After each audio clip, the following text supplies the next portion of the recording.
A French knot may be considered every embroiderer's nightmare.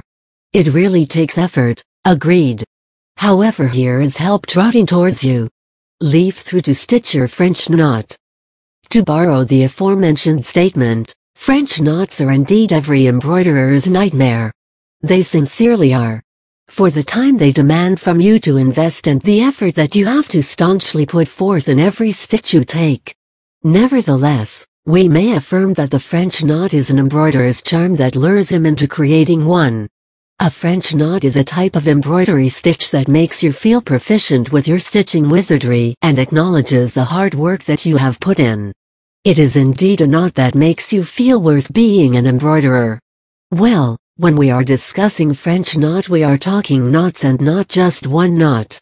It is in the actual a cluster of knots that forms one large knot.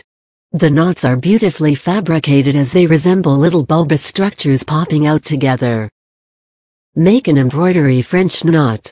Here is a list of what you may need. And following suite are the instructions.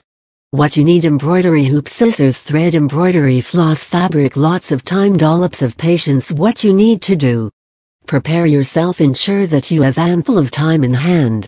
It is necessary that you complete the embroidery as soon as you can. I say this for a reason. And that is, it makes sense to get done with the project before we lose the gusto to touch the finishing curve. Hoop the fabric. You have the fabric with you. Cotton fabric is what you should work with. Choose the site where you want the French knot to be. With an embroidery hoop in one hand, zoom the portion of cloth where you would conduct the project. The embroidery hoop has two rings.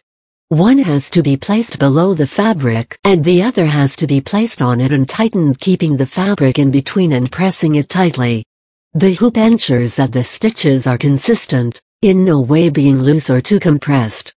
Begin the stitch. Now we begin with the first stitch. Take a needle and thread. Slide the needle through the thread and knot the thread, securing the two ends. Insert the needle from posterior side of the fabric and bring it up on the front surface of the fabric. Wind the needle. This being the next step of the French knot delves on how thick or large you want the knot to be. For a larger, more bulbous look of the stitch, wind the thread around the needle tip 2 to 3 times.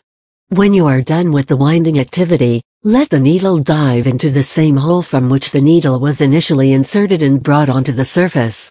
If you do not want your knot to be too big, you could wind the thread only once. The rest of the procedure remains unchanged. Voila, you are done. Well, you may stitch French knots wherever you want to embellish and enhance your work. You may couple the French knot with a running stitch to enhance the value of your work.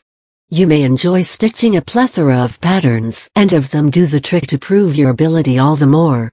You may stitch the French knot for various flower designs, scenery, or just random patterns that constitute a cluster of dots called French knots.